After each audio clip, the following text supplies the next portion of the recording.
warahmatullahi wabarakatuh. Alhamdulillahirabbil alamin wa bihi nasta'in ala umurid dunya waddin. Asyhadu an la ilaha illallah wahdahu la syarikalah wa asyhadu anna Muhammadan abduhu wa rasuluh. Amma ba'du. Yang pertama-tama, marilah kita panjatkan puja dan puji syukur kita atas kehadirat Allah Subhanahu wa taala yang mana telah memberikan kita kenikmatan sehingga kita dapat membuat tugas dari Ustadz Usyono, tugas filsafat pendidikan Islam kami yang berjudul Hakikat Manusia dan Implikasinya Terhadap Pendidikan dalam Islam. Saya Dwi Lestari dan saya Siska Ramadhani. Kami dari kelompok 2 akan berdiskusi. Menurut kamu, mengapa pendidikan itu tidak dapat dipisahkan dengan hakikat manusia? Karena pada hakikatnya, manusia adalah makhluk yang dapat dididik dan harus mendapatkan pendidikan. Karena pendidikan merupakan sebuah kebutuhan bagi setiap manusia. Terus, pendidik dalam Islam itu kayak mana? Bagaimana manusia itu dapat dikatakan pendidik dalam Islam gitu? Jika mereka mempunyai akal. Iya ya, kalau nggak punya akal gitu nggak bisa mikir gitu ya kan. Nah, ngomong-ngomong soal manusia, kau tuh nggak kayak mana manusia itu diciptakan gitu?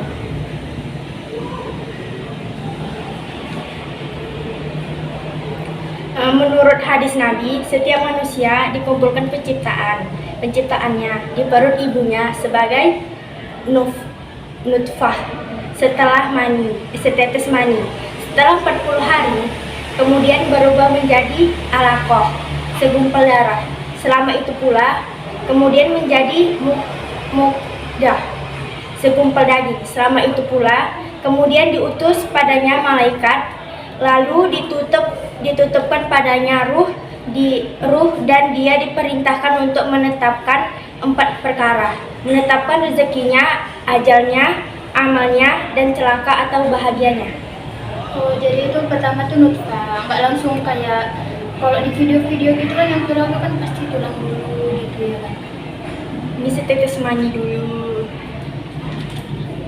Terus kenapa Allah itu menciptakan manusia? Apa tujuan Allah menciptakan manusia? Emang ada gunanya? Ya ada lah. Apa gunanya?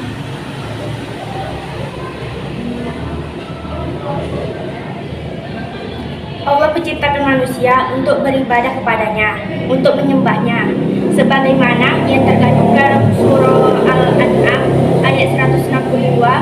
Katakanlah, sesungguhnya sholatku, ibadahku, termasuk menyembelih kurban. Hidupku dan matiku hanyalah untuk Allah, Rabb semesta alam. Terus berarti tuh kita kalau manusia nggak beribadah itu nggak tahu diri gitu lah. Nggak tahu diri, udah diciptakan. Emang nggak tahu diri. Terus manusia punya nggak potensi itu dalam Islam gitu? Menurut Islam manusia itu ada nggak potensinya? Ada. Menurut hakikat manusia memiliki potensi. Menurut pendidikan Islam adalah manusia telah dibekali dengan potensi dasar merupakan jasmani, pendengaran, penglihatan, akal, ruh yang masih perlu pengembangan untuk bekal hidupnya. Semenjak kelahirannya, perkembangan ini dipengaruhi oleh lingkungan keluarga, masyarakat, sekolah.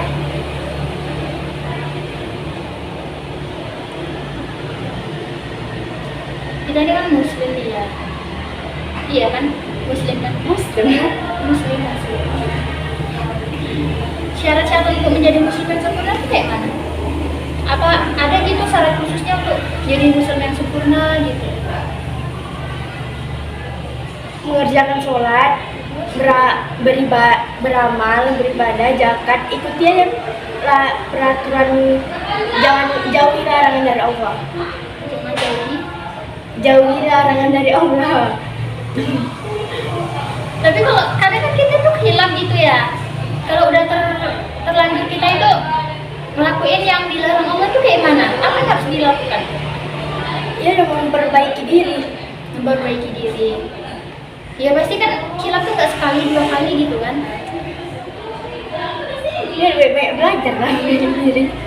Harus hijrah gitu ya, coba berusaha Tawakal. memperbaiki diri gitu. Nah kalau dalam Islam kayak gini nih, kita ini kan bahasnya kan tentang pendidikan, hubungan pendidikan dan pendidikan Islam dan hakikat manusia ya kan. Hakikat manusia dan pendidikan Islam itu apa hubungannya?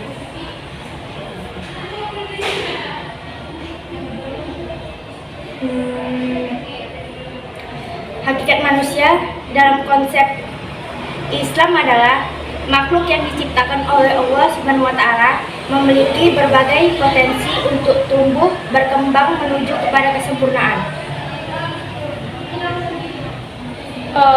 Maaf, itu kan hakikat manusia dalam pendidikan Islam.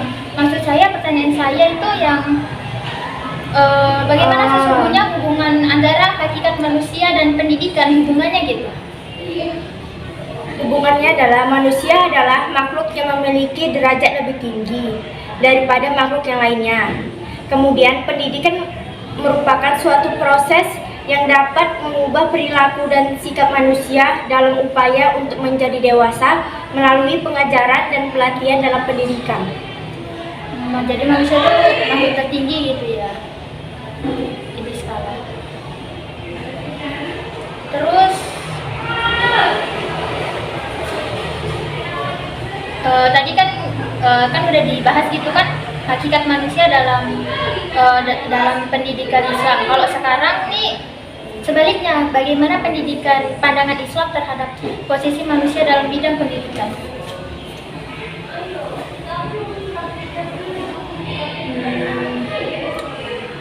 Bagaimana pandangan Islam terhadap posisi manusia dalam bidang pendidikan? Dalam Islam, kedudukan orang berpendidikan, terutama pendidikan agama, sangat dimuliakan. Bisa juga dilihat sendiri di kalangan masyarakat bagaimana seorang guru atau ustadz mendapatkan posisi yang cukup bergengsi. Coba bisa diulang Mbak? Kurang ngerti. Dalam Islam, kedudukan orang yang berpendidikan, terutama yang berpendidikan agama, sangat dimuliakan orang. Bisa juga dilihat sendiri di kalangan masyarakat bagaimana seorang guru atau ustadz mendapatkan posisi yang cukup bergengsi, posisi yang lebih tinggi. Berarti ustadz itu tuh posisinya lebih tinggi gitu dari kita manusia biasa gitu kan. Jadi kita Kayak dia gitu. Berarti kan manusia tadi kan makhluk tertinggi gitu, berarti ustadz itu lebih tinggi lagi karena banyak ilmunya. Memiliki ilmu. Terus pandangan Islam terhadap hakikat penciptaan manusia itu gimana? Manusia diciptakan tuh kayak mana gitu pandangan Islam gitu? Kalau manusia diciptakan gitu? Pandangan Islam, manusia diciptakan, penciptaan manusia untuk menyembah Allah dan untuk mengetahui kekuasaan Allah. Allah yang menghidupkan dan mematikan makhluk. Manusia hakikatnya mempersiapkan diri untuk menghadapi akhirat. Perbanyaknya menebas kenikmatan, yaitu mengingat mati. Mengapa manusia harus selalu mengingat mati? Karena pada hakikatnya kita hidup akan mati. Tapi kan kita ini kan masih hidup gitu, mengapa kita itu nggak nikmati aja dulu hidup, mati itu kan belakangan gitu. Kita harus mengingat akhirat juga, jangan hidup mengingat dunia aja. Tapi kan kita tinggal di dunia. Ujungnya tinggal di akhirat. Iya sih. Tapi kan hidup di dunia itu kan untuk apa Allah menciptakan dunia kalau kita nggak bisa menikmatinya? Allah kayak menguji manusia gitu. Sama di dunia. Ujian untuk kita, untuk itu ya, untuk persiapan ke akhirat nanti. Jadi kalau kita itu gagal ujiannya, bagaimana jika kita gagal gitu ujiannya di dikasih Allah? Ya tanya sama lihat. Wallahu a'lam.